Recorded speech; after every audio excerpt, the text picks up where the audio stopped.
All right, welcome back to the Dr. Jimbo Love Show featuring Patrick the Picker. He's in town today, folks, so we're going to be able to pick his brain and ask him lots of good questions about some of the upcoming college basketball games. Of course, we've got a little game going on tomorrow. What's that little game going on tomorrow? That's the big game, the Super Bowl tomorrow. I'm supposed to be out of town, but guest appearance here today slid in the back door. Excellent. We're happy to have you. Excellent. So we'll talk about the Super Bowl. We're going to talk a little bit about college hockey, some college basketball, and then our women's portion is going to be twofold. We're going to talk a little bit about the Las Vegas Aces, Becky Hammond's team, defending champion of the WNBA, and also preview a game that's coming up on Sunday.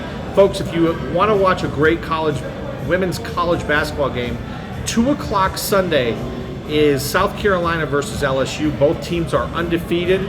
You've got two of the premier coaches in women's college basketball, Kim Mulkey and Don Staley. Where's the game at?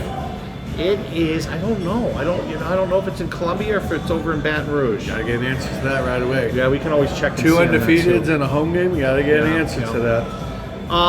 But let's talk a little bit about the Super Bowl, and it's been done to death. So we're not going to go in and tell you about all the statistics. We're not going to tell you about trends and all that other stuff, because if you really are interested in that, you can turn on your TV, and for the entire day tomorrow, they'll tell you what color everyone's underwear is that they're wearing. Love Super Bowl day. Super Bowl day is a good day. Good day. So just remember that. It's a good day not to be at work. I hope none of you guys are at work. I was almost at work, but I'm off right now. Yeah. And Patrick and I were talking before we came on air today a little bit about the Wasted Management. The Phoenix tournament.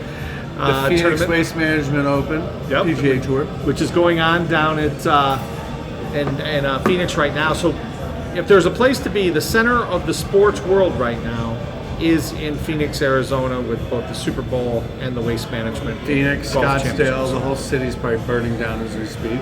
Exactly. The game is at your alma mater in South Carolina, so the number one with a little bit of a home field advantage. So we're talking again about the women's college basketball game, premier game on Sunday at 2 p.m. Mountain Standard Time. That's 4 p.m. on the East Coast. South Carolina will be hosting LSU, and we've got a good matchup between two of the top female players. We'll talk a little bit more about that. All right, so as I was saying, we're not going to talk all about the specifics of the game, except for what Patrick may want to bring up. I found this little obscure article about a guy that they call the Sod Father. His name is George Toma. He's 94 years old, and what his claim to fame is one, he's been the greenskeeper or the head maintenance of Kansas City since 1963. He has covered and done the groundskeeping for all 57 Super Bowls. Pretty interesting. So that started back in 1967, which was the first Super Bowl, the year I was born. He had a $500 budget back then. By the way, the field that you'll see in the Super Bowl tomorrow is provided by West Coast Farms out of Phoenix. The type of grass is Bermuda Tahoma, which, for those of you guys out there that watch Caddyshack, the Kentucky Bluegrass and the combination that Carl used. What a flick. You play on it for 36 holes and then you smoke it. That might be the best movie ever made. It really might be the best movie ever made. So the field cost $800,000. It took 18 months to grow. And there's a crew now of 30 people that are working on it, and they've been tending it for 4 months for it to grow.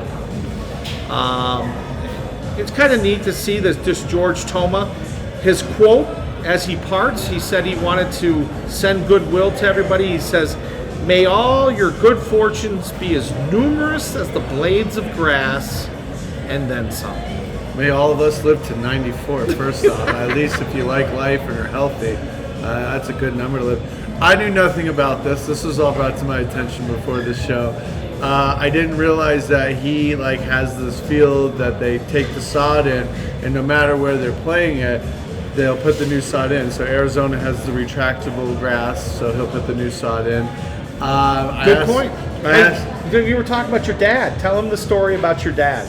That's great. My father, when we went to Notre Dame BYU, so in Las Vegas, the new Allegiant Stadium for the Raiders is also retractable grass. Well, my dad's an engineer, so he has to know how it happened, how it works, how's the process. I don't think he was going to leave the stadium or Las Vegas until he figured out where the retractable grass comes out and bathes during the week, Monday through Friday, and gets the sunshine and watered and all that. So took him around and we figured it out. But yes, so them, Arizona, all these new football stadiums who are in hot areas, especially obviously Phoenix and Las Vegas, they'll take them out during the week. They'll bathe them for a certain amount of time with the sunlight and get natural grass and put them in, because I think the NFL is really trying to go against at least a certain type of turf or turf in general, because they're finding out it's causing a lot more injuries. So I asked, what does the sod father do when they bring the Super Bowl to the domes, like the Falcons, New Orleans stadiums or whatever? I go, does he just make sure the lines are painted? So yet to be determined on this sod father guy, but threw me for a twist to start the day today. I was not expecting this to start off our Super Bowl video weekend. We got to find some obscure stuff. But if you can live to 94 and do grass that good, then God bless you. He reminds me of my grandfather. And Patrick's dad is a proud graduate of Rensselaer Polytechnic Institute, otherwise known as RPI, out of Troy, New York. Puckheads. Is that what they're called? The Puckheads. Puckheads, okay. Too bad their hockey team stinks and it's driving them nuts. Yeah. We'll have to watch them now. We'll be covering some college hockey here in a little bit.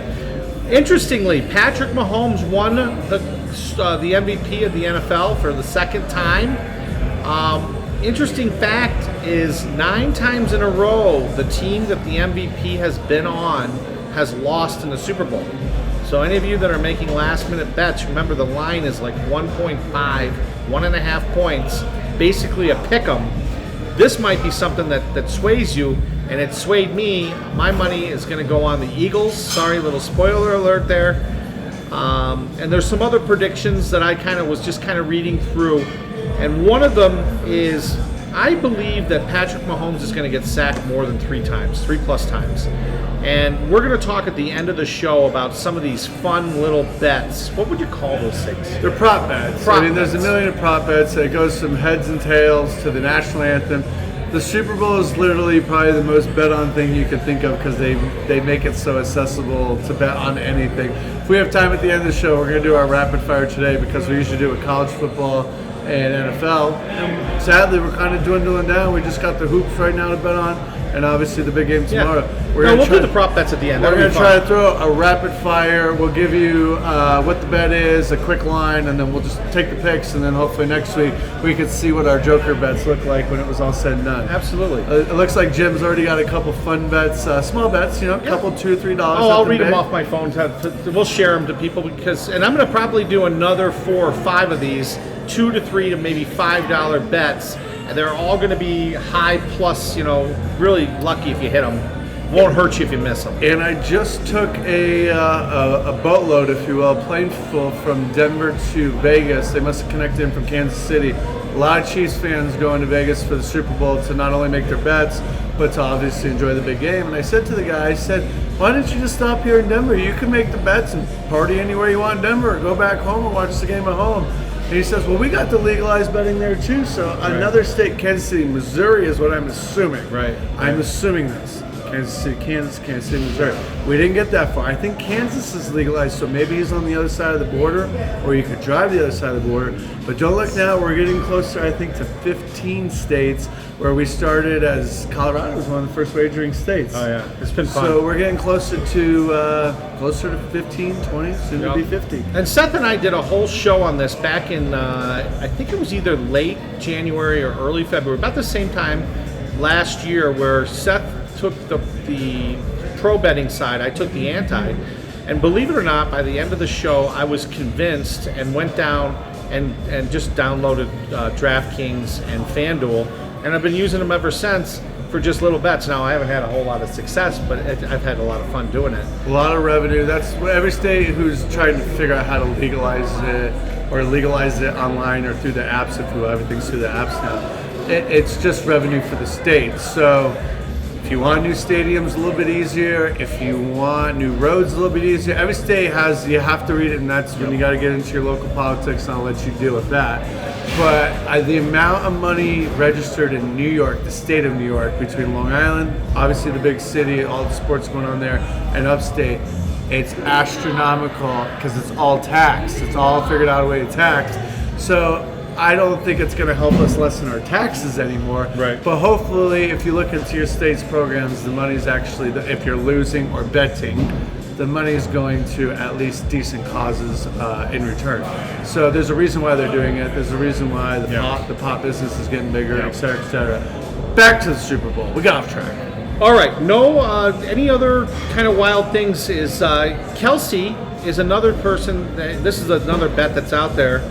Will have less than 75 yards receiving, and I believe that too. So if you guys can find that bet on one of these apps, that might be a good thing to do. Let's move the on. The problem is that he hits so many big plays out of the scramble. Yeah. We said it last week. I think we said it the week. Well, at least last week we definitely did. The big battle is going to be the offensive line for the Eagles versus the defensive line for the Chiefs, because those are the best, right? Right. But you got to think of the vice versa of that. What is the other side going to predict? So that's why Dr. Jimbo kind of had a good bet on, yeah, Mahomes could easily get sacked 3 times. What is the offensive line going to look like for the Chiefs? And vice versa, what is the defense going to do with Patty Mahomes? So I think in the Super Bowl, we always get so worked up about looking at the best aspects of each team. But what about the worst aspects? We're not talking, and they're not the worst, but the offensive line for the Chiefs is not as good as their defensive line, if you will. And then vice versa, the offensive line for the Eagles is stout. But we're not really talking about the defensive line. They're good, but we're not talking about them. That'll be the game changer, maybe where you want to wiggle some of those prop bets. So since we're right here, what is your pick? I'm going to go with the Eagles. There's no way in hell you would have to have me 6 feet under. Oh, that's true, because you're a pick Giants the Eagles. fan. I'm a Giants fan. I Also, gotcha. my very good friend Saul Worthen played against Sports Albuquerque. You need any sporting goods, you go see Saul. He's the owner. Good workers down there and taking care of good business in Albuquerque. So there's my one shout out, like we do every week. Yeah. What's the name of his business again? It's Played Against Sports. Played Against Sports. They're, I don't know about nationwide, but they're definitely nationwide in most regions. Yeah, we have it here in Denver. Yeah, they actually closed one of the stores in Albuquerque. He's the owner. He took over the business down there, bought it out, and amazing guy. First off, knows everything he's talking about. If you need any sporting good material from new to used, hockey skates, anything like that, you gotta go see Saul. Gotta call Saul. Gotta go see Saul. Go see him down there. Our buddy Candy works down there, as well as a lot of other good guys that I know back from Albuquerque. Some new guys I haven't met. He is a diehard. We call him the Cheater Chiefs. Cheater Chiefs is what we call him. He knows that's the joke between us. But he's a diehard Chiefs fan. He's hosting a Super Bowl party tomorrow. I'm very sad I can't be there. I was there when they won the Super Bowl. And we all had our own Chiefs jersey to wear, as much as I don't like to wear other teams' jerseys. We all had our own jerseys, and he will be off this weekend preparing for the big game, but I'm going with Saul. I'm taking the 1.5. I'm going to take a lot of these plus points tomorrow. Like I said, at the end of the show, we'll show you a couple of our $2 mixers. Plus 1.5, and haven't even looked at the over-under yet, to be under with you.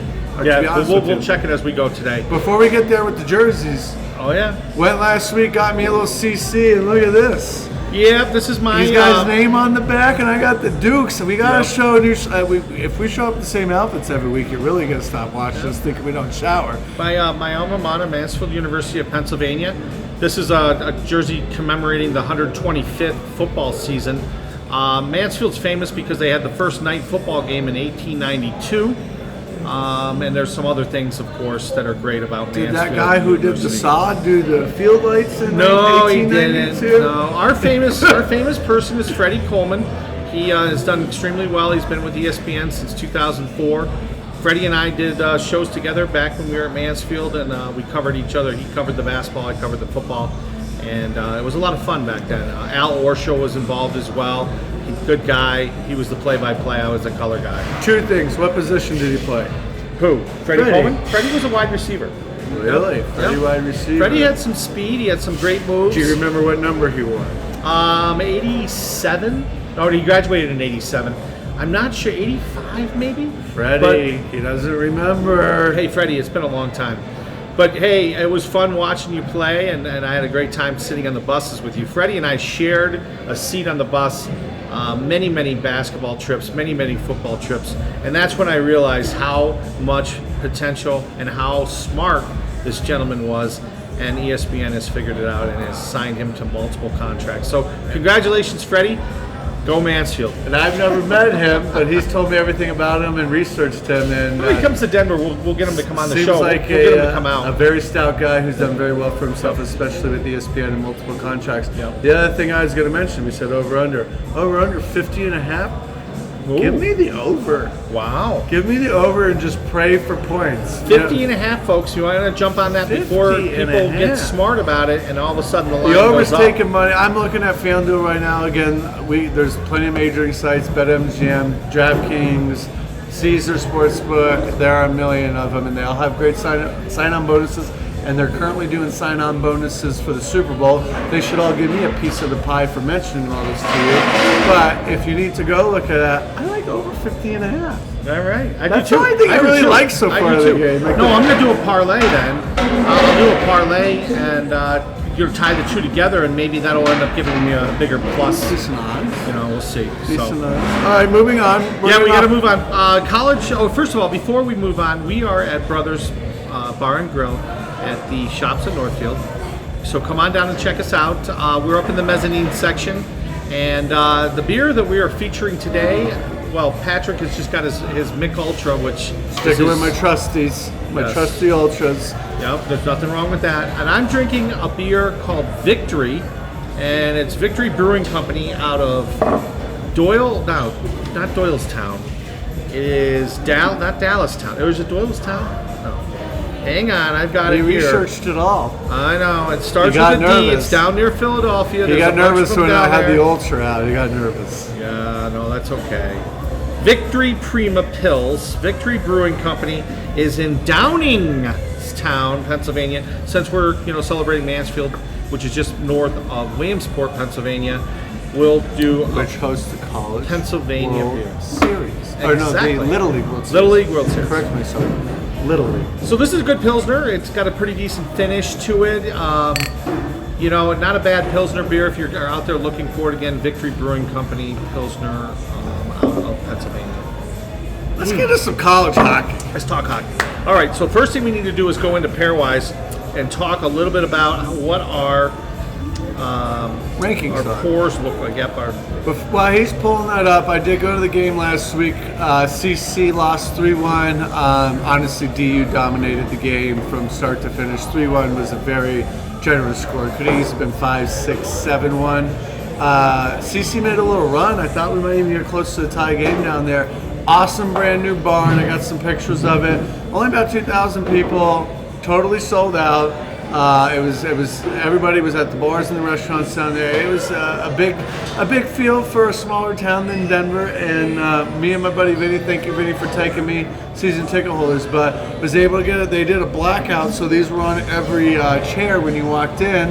And I thought I would rep it today. Still going with CC, a program getting a little better every day. And here come the odds. Yeah, the rankings. We'll talk about the rankings, and we'll mention where CC is, and that's Colorado College for those of you that aren't from the Denver metro area. In Colorado Springs. In Colorado Springs. All right, so number 1 is Minnesota. It hasn't changed. Quinnipiac still number 2. Michigan 3. Boston University 4. University of Denver, DU, is 5th. Penn State still hanging around in the top 10 is 6th. St. Cloud State dropped from 2. They struggled a little bit last week. They tied Miami of Ohio twice. And they're struggling. Miami of Ohio is usually a bottom feeder of the NCHC. It's a punching bag usually on the show. Yeah. Western Michigan 8, Ohio State 9, Cornell and Harvard are both at 10. Now remember, Cornell lost to Harvard a couple weeks back, 6-2, but they are playing extremely well. We're going to feature Cornell's game, and they played against Colgate. Michigan Tech 12, Minnesota State Mankato is 13. Patrick's Notre Dame is 14. They're slowly moving up, I feel they want to get into this little 16 deal and then see what they can do. They're going to have to do well in the Big Ten And tournament. you know what? They pull some rabbits out of their tush when they get in there. I've seen it happen, so fingers crossed. Catholic rabbits. Michigan State For Easter. is 15th. And then Nebraska Omaha 16.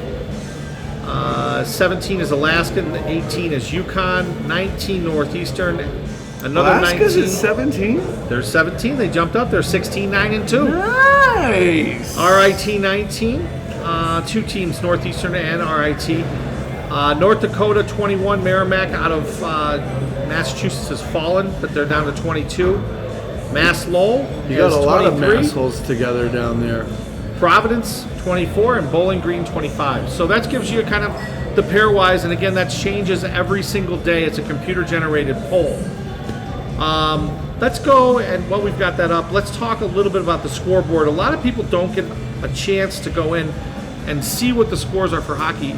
If you're looking on your phone or on your computer, go to USCHO. That's USCHO.com, and you can find a ton of information about college hockey. But let's just look at some of the That's going to be your other- best bet unless you're doing the personal university sites, or like Dr. Jimbo knows somebody in the clubhouse and getting direct information from people who go to the game. Again, there's only 2,000 people who went to the game last week against a top 5 school, so kind of hard to get the information. They are making it more public on the television to watch, which is nice. Yep.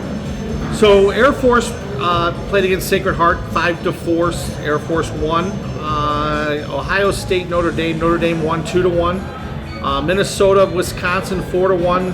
Number 1 Minnesota beat Wisconsin. Michigan 4. Michigan State 2. That's a 5 versus 15. Bemidji State lost to Ferris State. And let's see what else we've got going down through here. It looks like UMass tied UVM Vermont in overtime. Yeah, so those will all be ties, and then you got to check out because they're going to be shootouts. So they'll put them in the books as ties. There's a couple of them down there. Yep. Colorado College looks like another. That was actually shootout. overtime. So that was overtime. They lost to Nebraska Omaha. So you got to watch the ties. A little different. Usually NHL will show you the winner, but you got to do a little investigative research because they'll give them the tie, and then they still give them the winner. Shootout. Yep. Well, let's look at the North Dakota DU game. Okay, DU ended up winning. Number 5 DU 5-3 versus North Dakota. They were playing at Magnus Arena, right here in town. Again, folks, if you get a chance tonight, that game, the puck drops at 7 o'clock locally. Get down to Magnus Arena and you get a chance to cheer on your Pioneers, defending national champions. The game started out pretty interesting. North Dakota had 10 shots on goal. DU had 8 shots on goal. DU scored 2. North Dakota answered with 1. The second period, both teams scored 2 goals. 14 shots for North Dakota, 9 shots for DU. And keep in mind, DU normally shoots well over 30, a lot of times over 35 shots per game. They only ended up with 23 shots in this game. Luckily, they were able to score in the third period, and they blanked North Dakota, who had 13 shots. Overall, they had 37-23 shots on goal, but Magnus Corona had 34 saves for DU. Good job, Pioneers. The big story in this game was 15 penalties. There were 5 penalties in the first period, 3 in the second, and 7 in the third. So these two teams obviously do not like each other. Well, I'll give you a little information from finally seeing them in person last week. DU is good. I would be scared of them at 5. I know they dropped down a little. They have crisp pass. They have a great power play. CC got themselves in trouble on the power play, and that's where most of their 3 goals came from. Their goalie is huge. He's good. My buddy was telling me, I think he's one of the top goalies in the nation. I'd have to get more information on that. He looks really good in net. Saved a lot of close calls in the net. And maybe they are feisty. Well, last week was more of a rivalry game, but at the end of the game, it definitely got pretty feisty. A few game misconducts at the end of the game. boys being boys in hockey, you know. Yep. I'd have to see 5 first period penalties is a little sloppy. D was doing pretty good on penalties. Most of their penalties were in the riffraff. Last week, CC was the one who was sloppy. The fact that they got 3 goals against that kid, though, I don't know, it makes me a little nervous about the defense because he was taking some pretty good pucks from the CC offense. I think the defense isn't as good. Are you talking about Corona? The CC's goalie? No, the DU goalie. He was saving Magnus a lot. Corona. Yeah. Yep. The DU goalie took a lot of the brunt from CC's offense, which was slow to start. They picked it up, and he saved a lot of the bacon last week. Yeah. He's a tough goalie. So I just don't think their D is as good as you saw it last year, I guess. But the passing, the tape-to-tape, the crispness, and the power play, the offense is still there. They're going to have to tighten up a little bit on defense and help the goalie because they do have good goaltending. I think DU can get some good goaltending and a little defense. I think you can see him make another good run. Good. Frozen Four. Good analysis. The second game we're going to feature today is number 10 Cornell. They were at home at Lina Rink in Ithaca, New York versus Colgate.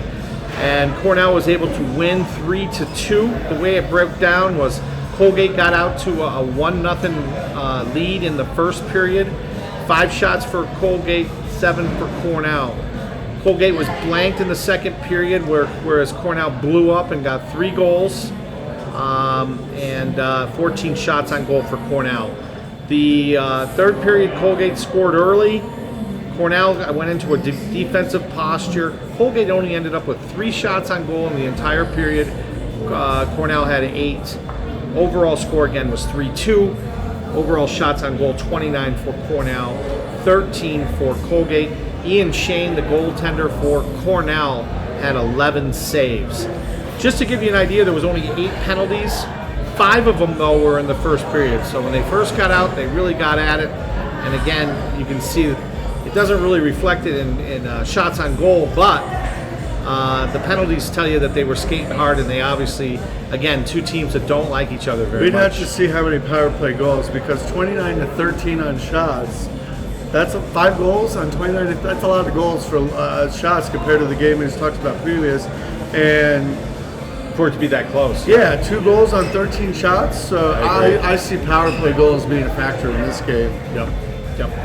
Very good. So short and sweet for college hockey. We did a lot last week. We lived it. Yeah, we're gonna do more. Don't worry. We want to just tell you a couple days to put on your calendar. March 17th and 18th in St. Paul, Minnesota is the NCHC tournament. That's the tournament that it's probably the best tournament in the country.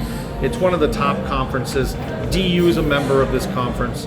And then, of course, they'll go through and there'll be a tournament involved for the Frozen Four. But the final Frozen Four is going to be held in Tampa, Lightning Stadium from April 6th through April 8th. If you're interested. They're, like we talked about last week, they're moving it down. I think the NCHC is at where the Wild play. It's in St. Paul. No, it's different. No, the Wild is across in Minneapolis. Because that's about the same time, or they're just a week apart, where the high school hockey tournament in St. Paul or Minneapolis, St. Paul is going on. And my buddy Kearney from up there is. I think I'm going to join him this year and finally check it out. Good. The best of the state of hockey. They sell that place out. Yes. For high school hockey. Yes. It's really crazy. And I finally made it up to. It's the Excel Arena is what they're sponsored by. It used to be called Target back in the day. Well, and then Target's still the sponsor. Oh, it's still there for the basketball? Target is still the main sponsor. It's Target Field for the baseball field. Oh, Target is too? Okay. So that's Target Field. Excel is the main sponsor for there. His parents are actually coming up. They're going to the game tonight. They went on Thursday. I got to see Mr. and Mrs. Kern in pictures, which I haven't seen in a while. But I hope to join them out there next month and get a little high school hockey in there. Yeah. And then if this is where this is going on, if it's I don't think it's the same time, but if it is, I'm gonna have them swing me by there so I can take a look. There you go. Very good. Well, let's do a little transition. We'll transition into college basketball. Let's get some bets in. We will be talking to Patrick, who will give us some good lines, but let's just kind of go through what happened last week, and we'll highlight each day and which games happened. Monday, number 5 Texas took on number 9 KU. KU won 88-80. Big game for KU, especially after they lost. Well, they lost to Iowa State, and so it's good to see them bounce back strong. Tuesday night, there were 4 games. We'll talk a little bit about that, but let's skip to Wednesday just on time. We had number 6 Tennessee at Vanderbilt. Tennessee lost again, 66-65. Iowa State played against WVU, lost 76-71. Iowa State struggles a little bit on the road. They came off that big Kansas win that happened last Saturday. Thursday night we had Iowa at number 1 Purdue. Purdue won 87-73.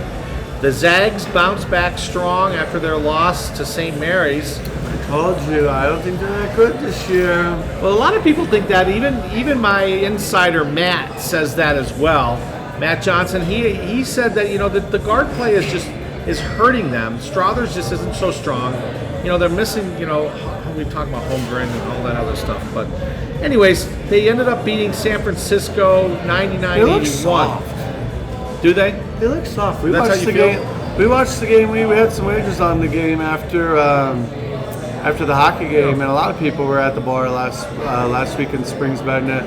They just look soft. They gave up the time bucket. I mean, they were in line to win that game. Right. Gave up the time bucket, and then overtime, it was like, anybody gonna play? They just look soft. They don't look like the same team. They don't have the inside presence. I don't think. I don't think their guard. I mean, their guard play is good. I just don't think they're the same team. No, but they're they're so well coached, and I really think that you'll see them at least get to the Sweet 16. Well, for their case, it doesn't matter. I mean, they're going to get in, so it doesn't matter. No, they're going to get in. It matters how you play when you get down to the dance. I think they always make a run, so we'll have to wait and see. Tough place to play. They're on the road. They were on the road at St. Mary's on a Saturday. St. Mary's is up for that game, and I remember the stat you gave. They won one time, I think, in the last 20 years last week. So the stat was that the Zags have won 21 out of the last 22 regular season conference championships, either outright or a share of it. Yeah. And they've won 10 straight. And they got them at the end. Now, OT. they lost last week to St. Mary's. Yep. So they are down by 2 games, which is going to be a pretty hard, hill to climb, especially since they've lost to the head-to-head matchup. Well, the thing is, they're going to have a conference tournament, right? So they may lose. No, we're just talking regular season. They may lose the regular season. They can stick it to them and get the automatic bid. Either way, both these teams right now look like they're on their way easily to the tournament. Yes, and you'll see that they're ranked very closely to one another. We'll talk about that in just a second as soon as we do the rankings. St. Mary's loses to LMU. Remember, St. Mary's had 2 big wins. One, they won their coach's 500th victory the Thursday night, and then they turned around on Saturday and beat the Zags at home. Had a slight letdown against Loyola Marymount, lost 78-74. So that's kind of your week's highlight. Let's go in and talk a little bit really quick about the top 25. Number 1, Purdue. Number 2, Houston. Number 3, Alabama. That hasn't changed a lot. Arizona has inched up 1 spot to 4. Texas is at 5. They're up 5 spots. They're killing it today. Tennessee, and we're going to talk about that too in just a second because I want to have you do just an update of all the 10 o'clock games. Texas is 5. Tennessee 6. Remember, Tennessee lost this week, so look for them to go down. UCLA 7, Virginia 8, Kansas 9, Marquette 10, Iowa State 11, Kansas State 12, Xavier 13, Baylor 14, St. Mary's 15. The Zags are 16. TCU 17, 18 is Indiana, 19 is Miami of Florida, and then Providence finishes the top 20 at 20, and they are down 3 spots. Let me see that. Pull that back. You want to pull it back up again? Okay. Just the rankings. So we got. Yep. So in the meantime, what we're going to do is talk about some of our featured games, and Patrick's going to give you the lines on these games if he's got it pulled up. I got everything pulled up right now. Purdue is the only one that didn't move. Purdue's a good ball club.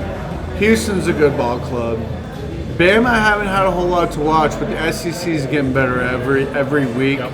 And they're kind of a crapshoot. I've seen. I mean, is it not every Saturday we see one of the underdogs Right. winning a big game? Yep. Arizona's something to be reckoned with. Texas is playing a lot better. They've turned it on. They're killing today. Tennessee's kind of faltering. Iffy. UCLA is one of the class of the pack right now. And I think Kansas is playing better. Virginia and that whole conference seems to be. It's just a down year for the ACC. It's just Big yeah. time. I'm just looking at people who can make an impact here. I mean, if I was to bet somebody right now to win the tournament, Purdue, Houston, Arizona, and probably Kansas. Those would be like my final four, if you will, if I'm betting.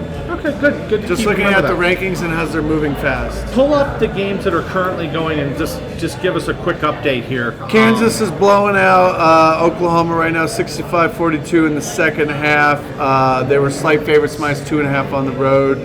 Auburn, again, we're talking about this SEC conference, up 2016, midway through the first, and Auburn is a slight dog. Again, we talked about last week in the college betting. It doesn't matter if you're unranked. +1 is where they're at, and that's where the money keeps going. They keep winning. Creighton and UConn, we didn't talk a whole lot about the bottom feeders of the under 15, but Creighton's up 19-8 against UConn midway through the first here. That game is on Fox. Rutgers, Illinois. Rutgers is sneaking in the top 25. They're on the road at Illinois. Rutgers 25, Illinois 19. Rutgers +6 on the road as the 24th ranked team. That game's on FS1. Finals that have already come in. NC State squeaking in the top 25. They won 92-62 over Boston College. They were 5.5 favorites, so that's a winner there if you took the Wolfpack. Marquette beat Georgetown 89-75. Marquette is a team nobody's really talking about, but they're in the top 10. They're kind of not getting a little, I guess. Are these games from when? Yesterday? From today. Oh, these from are all. today? Yeah, No kidding. Marquette was a morning game against Georgetown. Georgetown not very good. Marquette was favored by 11. They covered that spread 89-75. Marquette's something we haven't talked about, and a lot of people aren't. They're in the top 10. They're playing a little of that old school Big East basketball. A team I don't want to see in the first round. If I'm a decent team, some of these teams I talked about, or when we get close to the Sweet 16, I don't want to see Marquette. Right. They're playing guard play. They're playing defense. That's Big East basketball. I don't want to see Marquette in any of those. Providence lost to the Johnnies today. Johnnies are +4.5. Providence was on the road as the 20th ranked team. Johnnies won 73-68. Texas blew out West Virginia. Like I said, they had a good game. They were -7. They won 94-60 at home. And then we'll just quickly go through the afternoon games. Well, I was going to say, with the interest of time, and we want to do these prop bets. Okay, we're going to do the props, and if we could squeeze in a couple of these, we'll squeeze them at the end. Yeah, we'll squeeze them in at the end. Hit them with the women's, and Yep. then we'll go to the props. All right, so the women's portion, again, folks, I can't stress enough to you, if you're looking for a great site out there, justwomensports.com, and the podcast by Kelly O'Hara is just a fantastic source for you out there. The biggest problem is they just don't cover women's athletics properly, so Just Women's Sports is where you really need to go, and a lot of the information I pull is from that site. We're going to talk a little bit about the Las Vegas Aces. They are the defending champions of the WNBA. They're coached by Becky Hammond. Becky Hammond is a Fort Collins CSU graduate, right up the road here, about an hour from us. They are the favorites to repeat again in 2023. There's some multiple controversies going on right now with them. Daria Humby is a two-time, basically six-man or six-player award winner. She was traded. Six woman. Yeah, six players, six. She's the women, best player six off the man. bench. And NBA, they call it the six man. We're going to call it WNBA the sixth woman. Yeah, the sixth woman or sixth player. She was traded to the LA Sparks, and there's some controversy because she's pregnant with her second child. She's the 6th overall pick in 2015. She's been with the Aces, who were formerly the San Antonio Stars, and so she's a little upset. She feels like she's been lied to, bullied, manipulated, and discriminated against because of her pregnancy. Remember, they just extended her contract in June, and now they're attacking her and saying that her work ethic and commitment to the team is under scrutiny. Well, why would they give her the multi-year contract if she's not a proven entity. So the second thing is that Candace Parker, in a free agent deal, she played for the Chicago Sky for the last 2 years. Everybody knows who Candace Parker is. She played for University of Tennessee. She was a storied, really, really just a prodigy. She's one of the best women's basketball players. In the world. In the world. I think not only in my lifetime, but I would say overall in any lifetime. Absolutely. She's been just very, very top of her game. She was a first team WNBA All-Star this year. She signed a one-year contract for $100,000 with Las Vegas. Now, the Aces. The whole thing is that they think that they kind of circumvented the salary cap, and the salary cap is $1.4 million for a WNBA team. And they offered her sponsorships and endorsement deals that were outside of what the WNBA wants. So there's some controversy about that. The Dreams owner, the Lynx head coach, and the Fever's GM are both looking into this to see if there's been any violation. And of course, the players, the different players, representatives and stuff like that are watching close too. What I saw during the W, it was like the trade. I mean, there were a lot of trades and moves I saw for. I feel like the women's game is starting to get more like the men's game. It really is. Movement of contract signings. And they're trying to put together trades. super teams. Like Candace Parker wants a part of this Las Vegas Aces. Yeah, I think you're seeing more of the men's game get recreated in terms of the free agency, the trademark, and stuff like that. So I don't know if it's a good or bad thing, but I mean, you're seeing it. Yeah, that's what I'm seeing. Looking at, judging by the notes and what we're talking about and some of this. Yep, and the last thing we wanted to cover, and we kind of previewed this a little bit, was the big game on Sunday at 2 o'clock Mountain Standard Time, 4 o'clock on the East Coast. It's South Carolina Gamecocks versus LSU, and LSU Tigers will be coming to Columbia. You have Aliyah Boston from South Carolina, which you guys remember last year. She was basically all-world. She is going to be facing off against Angel Reese. Now, Angel Reese just recently transferred to LSU from Maryland, but she is probably having what I would say is the number one marquee year of a women's college basketball player. She's averaging 23.5 points a game, 15.8 rebounds, 1.4 blocks. She's had triple doubles, and she averages a double-double. She will be squaring off against Aliyah Boston. Now, one thing about South Carolina that's different than the LSU team is South Carolina plays 12 women, and they play them and they just run them in. So not everybody's playing and averaging that many minutes. Aliyah Boston is only averaging 25 minutes, whereas Angel Reese is averaging 33 minutes a game. That's a big difference. Aliyah Boston is 13.3 points per game, 10 rebounds a game, and 2 blocked shots. So these two are going to get a chance to really match up against each other, and hopefully they don't, the refs don't end up calling all these little touch fouls where they can actually not get into foul trouble and guard each other for a significant portion of the game. So tune into that game. Again, it's a big SEC game. What day is it on? It is Sunday at 2 p.m. Mountain Standard Time. So that will probably be, I'd have to look, it's either going to be an ESPN or ESPN2 game. ESPN will definitely have that game on. Oh, yeah. For viewers. It's nice to watch. If you get sick of all the Super Bowl coverage, turn it over and watch some really high-quality women's college basketball. It'll be right before you could switch it right over from the ladies' match to the Super Bowl. Super Bowl, 4:30 Mountain Time here, so women's is 2 o'clock. I'm going to set the line at the Gamecocks ladies -3. Are you? Okay. They don't do... I mean, there might be sites that do it. It's very few sites that do women's sports on betting. I'm going to set them at -3, and I'm going to take the Cocks up. Oh, good. And I'm taking my Gamecocks at home as well. I think Don Staley's team is going to run LSU ragged with all of 12 players that they shuffle in. And South Carolina presses and pushes the ball. And, when you've got that many people that are participating in the game, it's tough. LSU traditionally plays their 5, maybe 2 guys, two women coming off the bench. So we'll have to wait and see. Hey, we're going to get into rapid fire. He's going to give you his prop bets that have already been made, prop bets or crazy bets for Super Bowl. Then we're going to go down as many as these as we can, and we're going to keep an eye on the time, not to bore everybody, but we'll grade ourselves next week. And if we have any extra time, we'll throw in some college basketball lines. But Jimbo, absolutely. Hit him with the 4 you got. All right. So I was just goofing around yesterday and sitting there looking, and I found a couple of this. Says any non-quarterback to have a one plus pass, and a touchdown plus 1,800. So I put down $5. I could win 95 minus the 5, so $90. Any player to return a punt or kickoff, the odds were plus 1,400. I put down $3. I can win $45. Any quarterback to have a reception. I have a funny feeling that Andy Reid is going to throw some things. He always has trick plays.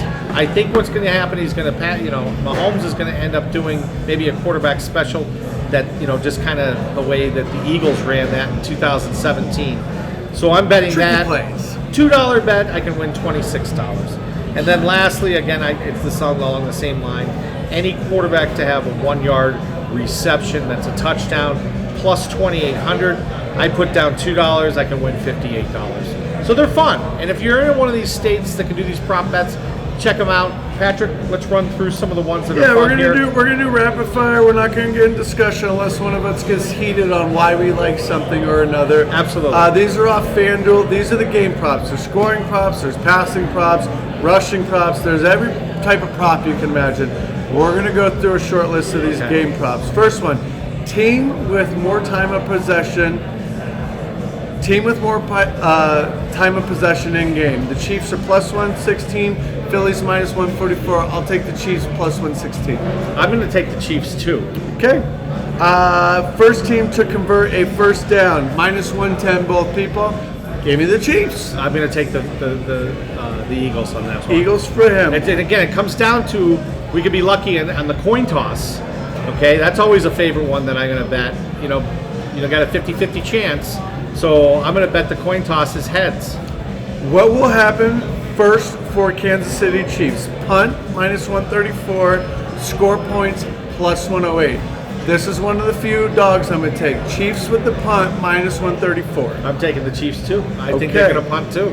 Next one, what will happen for the Philadelphia Eagles? Punt, minus 138. Score points, plus 112. I'm doing score points plus 112. I am too, because I have them being in the red zone first and scoring the first touchdown. Total net offensive yards in game. Over 70-39.5, minus 110. Under 70-39.5, minus 110. Oh, that's a tough one. That's so hard to tell. Flip a coin, give me the over. All right, I'll go with the under. I think we're going to see some points. I do. I think we're going to too. I think we're going to get off to a quick score start, maybe with one of these teams. I think we're going to slow down a little bit, and then we're going to speed it up when they get the feel of each other. Yep. And we'll see how the injuries play out as well. Team with most net yards in game. Eagles, minus 124. Chiefs, plus 104. If they tie, you could get plus 8,000. That's not going to happen. If that does happen, then I hope somebody hits it for whatever. Right. Team with most net yards, I'm going to do Eagles minus 124. Okay. Net yards. You just pick one or the other of the tie. Yeah, I'm gonna pick the tie. Team with less net yards. This is a yes or a no. Team with less net. Oh, sorry. Team with less net yards wins. I'm going yes plus 160. I think the Chiefs are going to have less. I think they're going to win the game. If you say no, minus 200. I'll do no. Okay. Minus 200. I'll take it. Kansas City Chiefs net offensive yards. 359.5 is the over-under, minus 110. You could have over, you could have under. Over. I'm going to go over. What am I going to get? 359 net yards. That's right. All right, heart bet. We'll do this as a heart and a head. Heart says under, head says over. Okay. Next bet is the Philadelphia Eagles net offensive yards. It's 366.5. So Vegas right now has them 7 more yards total in terms of the over-unders between the teams, minus 110 again. I think they're going to go over. Over. Yep. You're either going to play this game as over, you're going to play it as a Super Bowl square off, and it's going to go under. That's just how betting is. You got to go with your heart or your gut or whatever you go with. Either team to score on their first offensive play. Either team to score on their first offensive play. Yeah, I say no. Either which team is going to score first? No. It's either team to score on their first offensive. On their first, play. no. I don't think that's going to happen. It's plus 3,000, yes. Minus 8,000, no. But that could be another one of those $2 chunks. Yeah. That if you throw in for plus 3,000, if you bet $2, you're going to get a will pay of 60. You hit a bomb, or they get a turnover on the opening kickoff. Yeah. So. I mean, that's a no, but I would say that could be another one of those fun bets. First offensive play of the game. Minus 158 run, pass plus 128. Give me the pass plus 128. I give the pass as well. Total yards gain on first offensive play. Over 3.5, minus 120. That's crazy. Under minus 3.5, minus 102. Wow. I'm going to take the minus 102. I think it's going to be an incomplete pass, so that would be an under. Yeah, 2 unders for us. First, Kansas City Chiefs offensive play. Minus 144 for the run, plus 118 for the pass. I see a play action pass. Give me the pass. Plus 118. Yeah, I'm doing pass too. All these little feeler bets, I'm going to try to take mostly plus money, unless it just screams at me like the punt earlier. All right, let's do 3 more. We only got 5 more total. Oh, 5 more? Okay. Yeah, so Eagles first offensive play, minus 134, plus 108 for the pass. I'll do minus 134 for the run. I think they'll hand it off. I think... Or QB run. I'm going to go with pass. Last play of the game to be a QB kneel. Minus 230 is a yes, plus 24 is a no. I say yes. Yeah, I mean, it always seems to happen. I'll go yes with you. I don't like those odds. Will the 2-minute warning be exactly at 2 minutes on the clock in the first half? Minus 590. Oh, in the first half. Yeah, will the 2-minute warning be exactly 2 minutes? Minus 5 in the first half, minus 590 or plus 410. So what you're saying is, will it tick, tick, tick and be 2? Yep. Or will there be a play in action during it? I'm going to say no and take that plus 410. That's a nice little sneaker bet. That is. Yeah, just a little play, we're going to, whatever. See, I got Patrick turned on to these prop bets now. Number of quarters, see, when you see my brain ticking, this is where you're going to get me going. Number of quarters won, the Eagles, over 4.5 is minus 150. The Cheater Chiefs, plus 122. I will take the over on the Eagles. Yeah, I'm going to take the over on the Eagles, too. And as I said earlier in the show, I'm picking the Eagles to win. We'll see what happens, What do you think? You're not taking the Eagles. You're rooting for the Chiefs. I think the Chiefs snake them late. I think the Eagles get off to the hot start that they're accustomed to, but I think the comeback kids kind of snake them late in the game. Yep. That's why I wasn't sure about that whole kneel down. I almost edged and said the other way. Yeah. We have 3 more. This is the vice versa of the previous. Over 1.5 on number of quarters won. Chiefs minus 134. Under 1.5. So both the team bets for the over are minus. Right. So give me the under. Yeah, I'm going to do the under. I'll take the plus there. The yeah, I do. Which team will enter the red zone first? Eagles minus 112. Eagles. I'll do Eagles. It's Eagles. 112, 108. The Eagles are going to win. I just think the Eagles are going to get the I have a funny first feeling score. they're going to win the toss, and I think the coin toss is going to be heads, and I think they're going to be the first team to make it into the red zone right on their first drive. They're going to catch Kansas City with some nerves. We'll see. We'll see what happens. It could be completely opposite if the coin toss goes the opposite direction. Last prop bet, and I like this one. I just looked at it. It's the last one we got, and it goes kind of with what he said earlier. What will happen first? A sack versus the touchdown. They're both minus 110. I love the sack. Really? Okay, I'm going to go with the touchdown. You don't think? I think a touchdown's going to happen before the sack. Yes. Really? That's what I think. I don't know. No, it's a sack. It's a true sack. It's not just a quarterback run for a loss. He's not going to be happy with me, but we're doing college, and it's pick'ems and fast. UNLV at San Diego State. San Diego State's minus 9. I'm taking the run and Rebs on the road. Give me a pick. I got Games on Fox. San Diego State. How many are we going to do these? Because it's only a few. We got a few. We're doing better than we have in weeks previous. TCU's at home plus 2. Baylor on the road at TCU. TCU's plus 2. TCU at home slight favorite plus 2 for me. I give TCU.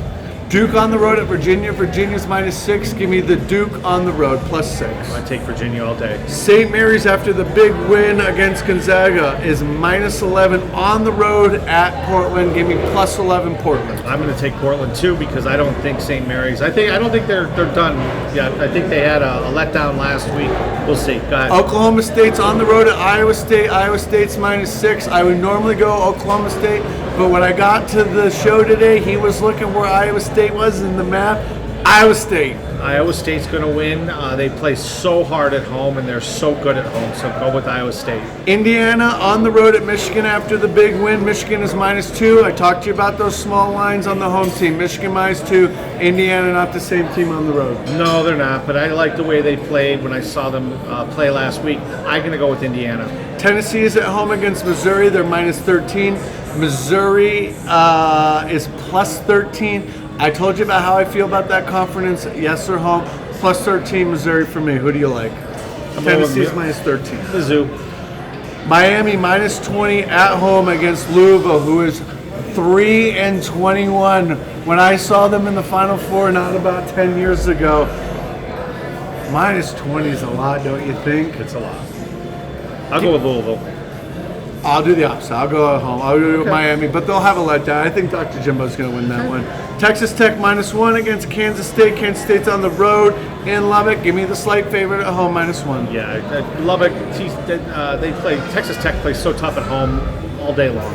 Stanford +7.5. Arizona is on the road. I told you Arizona's one of those teams I think who could win it all. I'm going to take 7.5 on the road. I don't like it, but I do love it a little bit. I'll take them as well. I like the 7.5. I think they'll do it. Zags -13 against BYU at home.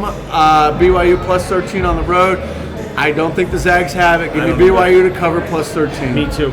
Oregon +2.5 at home against UCLA. Oregon's a scrappy team. UCLA's top 11. They're good. Oregon covers backdoor late all the time. If I could lock one game up on the nightcap, I would take UCLA at home -2.5, or take the first half, which is probably -1. Excellent. UCLA. All right. We got a lot of picks today. Yes, we did. We got to do the notebook when we get to the show. We will. We're going to have to watch this and review it. So, folks, again, we're at Brothers Bar and Grill in the shops of Northfield. Come on down and see us. Patrick and I are going to be here this afternoon. We're going to watch some of the basketball that's going on. Come on down. It's a beautiful day. It's Bluebird Day in Denver. It's supposed to be 56 degrees. We can go outside on the patio. I got shorts on today. Yeah, Patrick's wearing shorts. Killing me.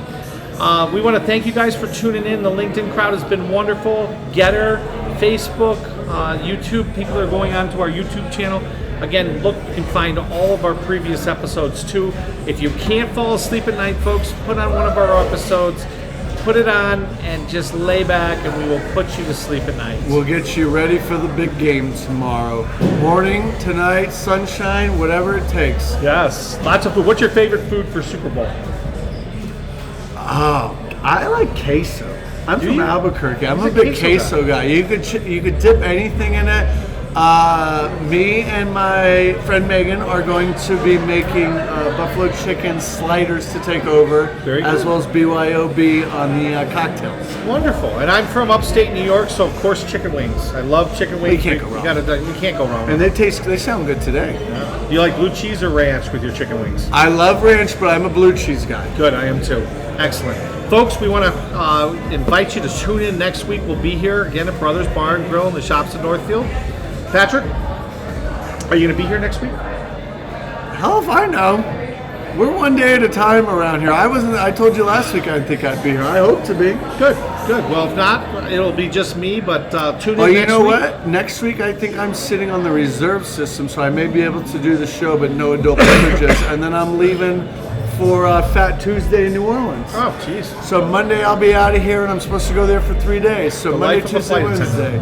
So hopefully I could join you, but it'll be coffee instead of brewskis if I do join you, unless things change. Absolutely. And if you're on any flight from Southwest, look for Patrick. He's there. He's lurking, and he will take you and take. You guys still serve any kind of food or anything? We got the snacks and the booze, and I will take good care of it. That's right. Come see Patrick. Whatever section he's working in, it's all first class. Yep. Folks, get out there, do your side hustle, and just like we say every week, earn it. Have a great week. We'll see you next week. Thanks for tuning in.